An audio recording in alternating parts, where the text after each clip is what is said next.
Hey everybody, Signa here with the Bullish Bears. I want to welcome you to part 3 of building a trading plan. And in this video, we're really going to cover the topic of the goal in your plan. All right, so the goal in your plan, it might sound real simple until you really start to think about it. When we have the choice to trade options contracts, futures contracts, shares. We can intraday trade, we can swing trade, we can intra-swing trade. So many different possibilities, so many different choices that we can make. When it comes to options, we're not just taking an opportunity to trade price as it moves up or moves down or stays sideways. We've got an opportunity to trade time, trade premium, trade volatility. So when you're building a trading plan and you're identifying all the different elements that are going to go into the plan, one of the pieces needs to be, what kind of plan is this? Is this a plan that uses volatility?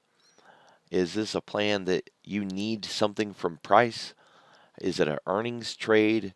All right, that criteria helps you define whether or not you're going to use your 401k account or your testing account.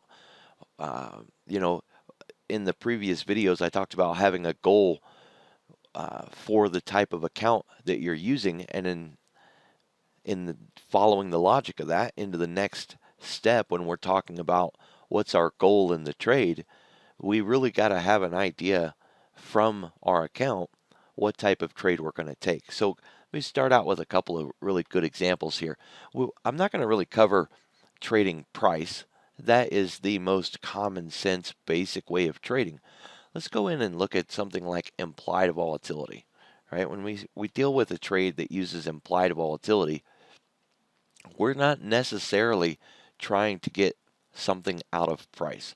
Now, a calendar spread is a really great example of trading volatility. Campbell's soup is my go-to for trading the calendar. The idea behind a calendar trade is that you want to get in when volatility is low and then ride it all the way up to earnings and get out just before the earnings announcement. Now, when you're trading a calendar, it is a little tricky. You do have a target that you need price to be at very close to the expiration. But as the implied volatility expands, your target gets a lot wider. All right, so if you start out in a trade with a volatility of around 20, 25, and by the time you're getting out of the trade, it's moved 10 points, you won't have to be as close to the target to still be profitable. A really great example of that is the Campbell's soup trade. I had a $40 target price range and I was looking to get out right before earnings. I got in right around this area and I rode that volatility all the way up until earnings. And you can see that right before earnings, I was down a lot.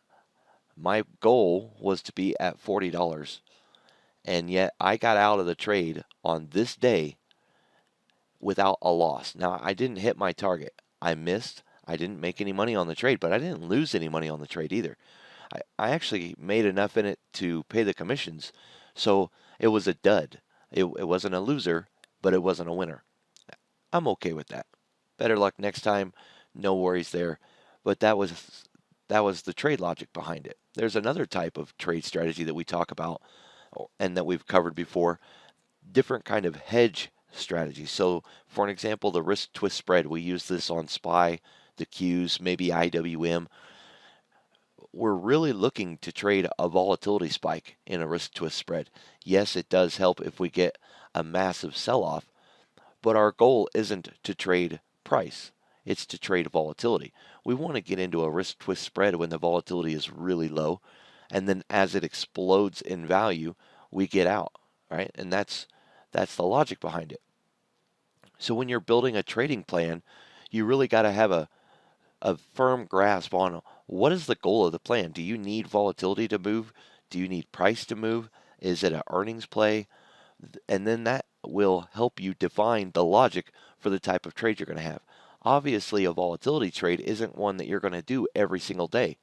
the idea behind it would be that if you're going to do a volatility trade, you would have all the pieces in place and you wouldn't be sitting there trying to determine on the fly if you should or should not get a trade.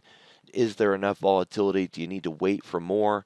You'll have all of those pieces put together. Another way that we take trades is with premium, right? So if you're a premium seller, if you're going out and you're selling credit spreads, then you're looking for a high implied volatility.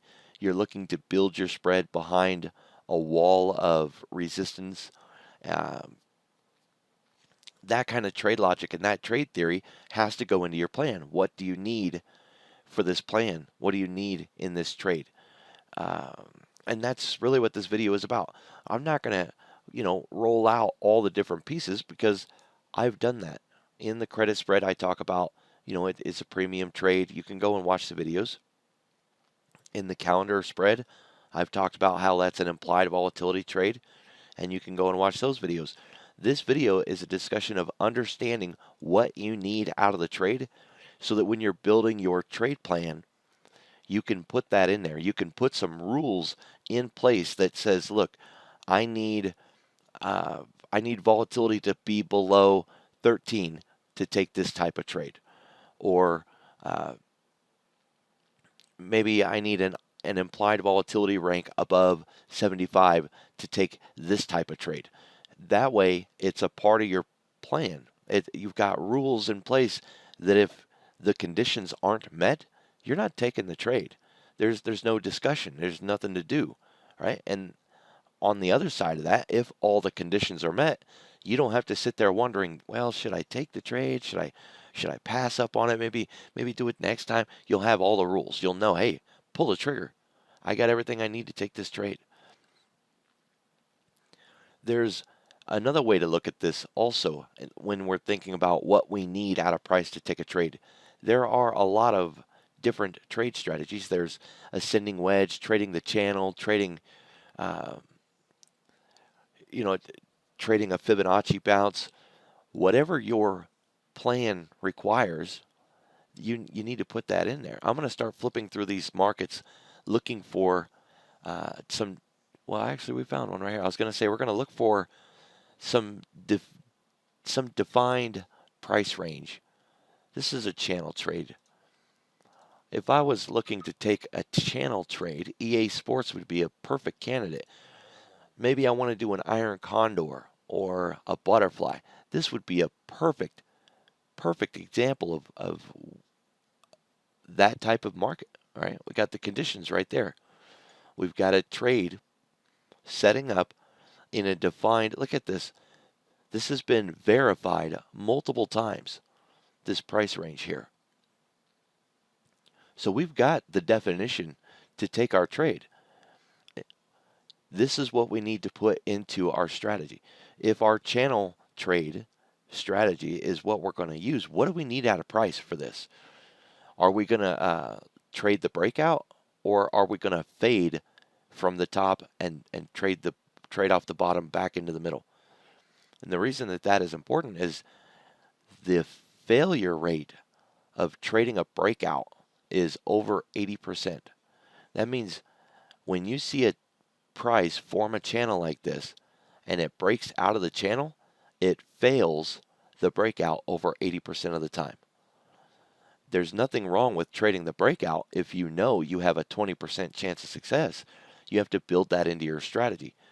Even right here where we're at on EA, this is the new verified channel price. And look, we had the breakout and then we had the failure, right? That was a fake out breakout. So that's a really great example of exactly what I'm saying. The failure rate on these are very, very high. But that's okay. We can still trade them. We just need to understand what the rate is, right? Even here, if I was looking to trade a breakout, say I wanted to trade a break below this channel, I wouldn't look to get in when it reached the bottom of the channel. I would look to get in as it breached the top so that I could ride it down and then hope to be in the trade as it broke below and everybody else in the market jumped in and pushed my trade lower. That would make a lot more sense because if it fails to break out, if we get that breakout fake out and it comes back into the price channel, then at least at that point I'm only going to take a loss on a winning trade. It'll be a dud. You would get your commissions paid for. It wouldn't be a profitable trade, but it wouldn't be a losing trade. So having a plan for the type of price that you're going to trade is just as important as trading volatility or trading premium. It's just got to be a part of your plan with some very defined rules. That way, when you come across the chart, you're analyzing the market, you already know what you need to take the trade. And if those conditions aren't there, you don't try to put that round peg into that square hole. You just walk away and go find something else. So this is video 3, and we are working through how to build a trading plan. Now, one thing that I want to mention, and I'm going to just start throwing this into almost every video from now on, there is no trading plan that you can develop that will win every time. There's nobody who trades ever that has a 100% success trading plan.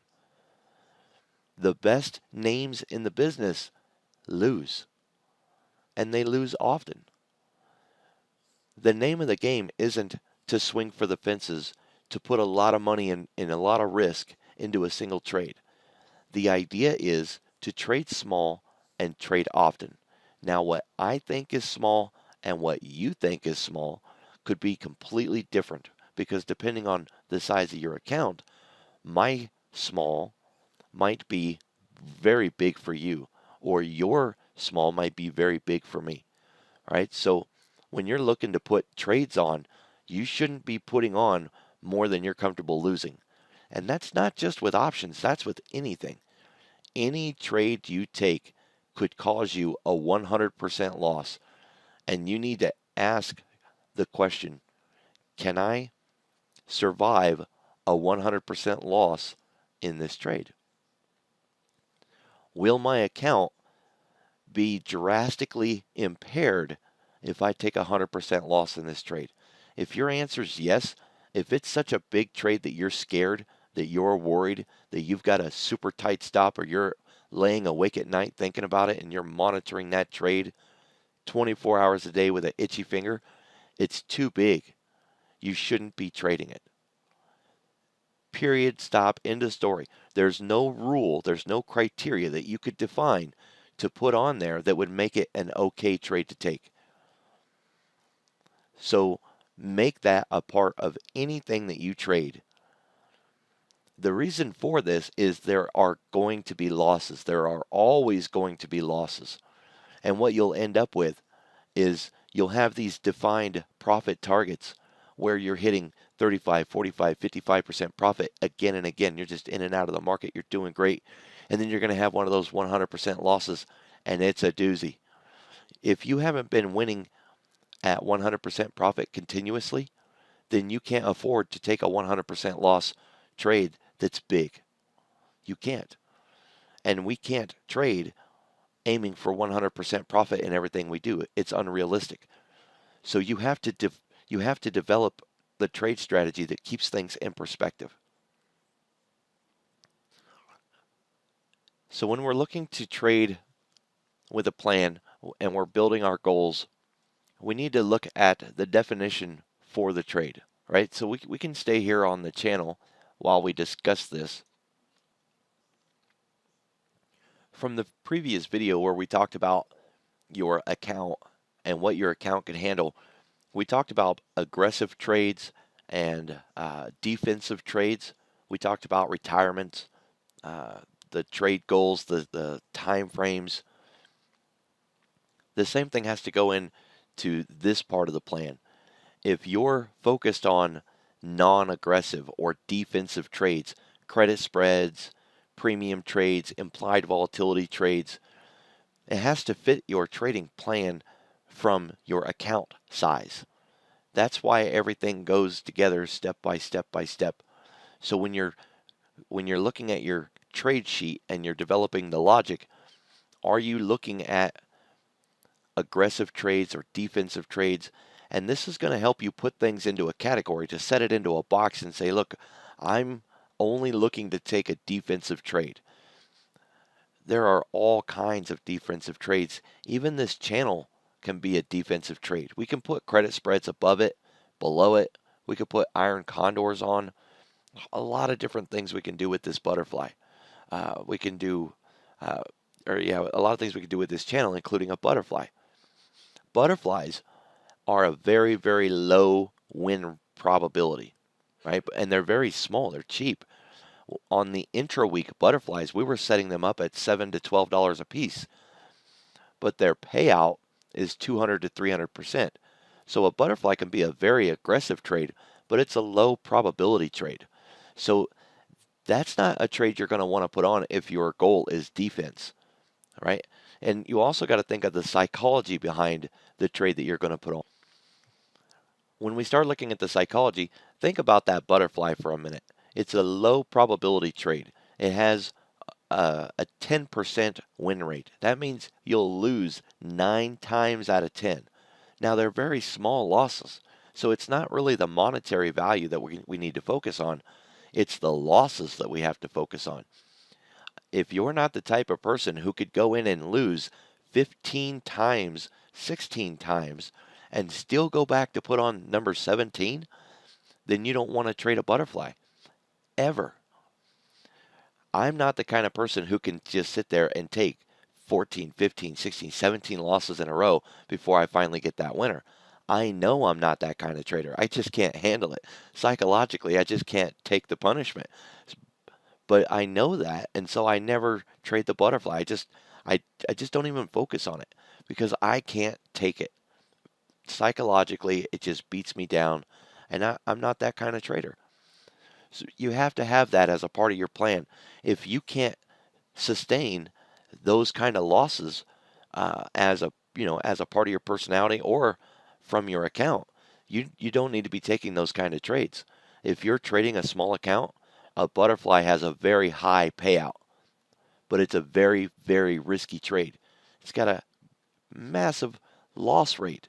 If you have a small account, you should not look at a butterfly for a way to, increase your trade size really quick.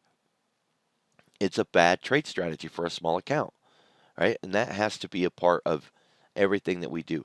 Understanding that there's going to be losses, that they can compound drastically. And not only can they compound, but you also got to understand that those probabilities that we define, when we go in and we determine that a trade has a 70% chance of being profitable, that means it has a 30% chance of losing. Unless you've got a high amount of occurrences, there's no guarantee that you're literally going to win 7 out of 10 times that you place that trade, right? If we go in, say for an example, we go in and we look at SPY and we build a credit spread with a 75% probability chance of success. That's not bad, right? You're going to win 3 out of 4 times. Does that literally mean that you're going to actually win 3 out of 4 times? If you only trade 10 trades, you could absolutely have 5 or 6 losses in those 10, even if you're trading a 75% win rate trade. That probability really only starts to come into effect after you've had a high amount of occurrences, after a lot of trades. So if you've done 30, 40, 50, 80 of those, then you're going to start to see that 3 out of 4 win rate. But if you're only trading 10, 12, 18, 20, it's not enough. That's not enough occurrences for that win rate to start to even out. And if this sounds like, if I'm over your head and I'm losing you here, take some time to sit down with a quarter and start flipping it and record heads and tails, and then look how many times you get heads in a row, how many times you get tails in a row. Flip that thing 10 times. I doubt that you will get 5 heads and 5 tails. I'm not saying that you can't. I'm just saying the law of probability says you won't. Now that we know that if you flip that quarter 100,000 times, it'll average out to almost a 50-50, because that's your chances. You got a 50% chance of getting a heads and a 50% chance of getting a tails. If you're building a trade with a 50-50 and you only trade it 10 times, you could lose 8 times and win twice. That's the law of the numbers. So trade small, trade often. The biggest names in the business aren't going out there and stacking a lot of risk into one trade. They're spreading their risk out and they're putting on a lot of trades. You don't have to go out there hitting $100 here, $100 there, $100 here.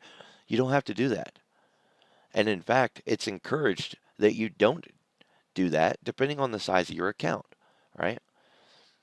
So that has to be a part of your plan. What's the occurrences? Are you going with an aggressive trade, a less aggressive trade? What's the win rate? How often does that trade come along, right? How often, when we think about how often a trade comes along, think about the call diagonal that we do on a parabolic stock that we're expecting to bull flag. That trade is pretty common. We can usually find 3 or 4 of those a week.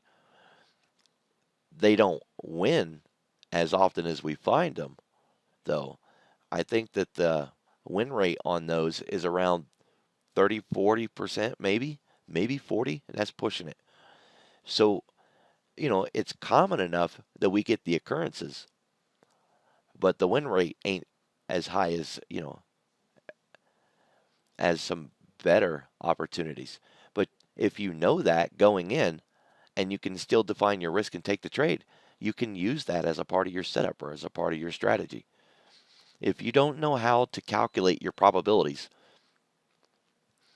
if you're not trading a spread, you can't. You have to go in and actually either use the hard right edge or do some other kind of back testing or research it to find out what the win rate is.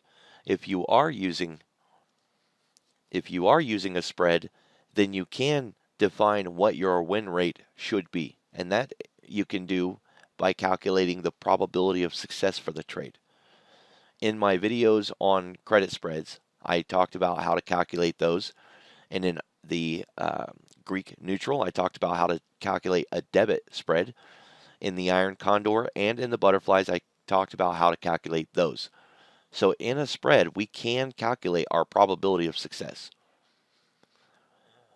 You also need to determine if you're getting a good price for your trade. And in those other videos, I talked about how to identify if what you're paying is too much, or if what you're collecting, if you're the seller, if it's not enough. And if it's not enough, then those occurrences are going to hurt. For an example, a credit spread.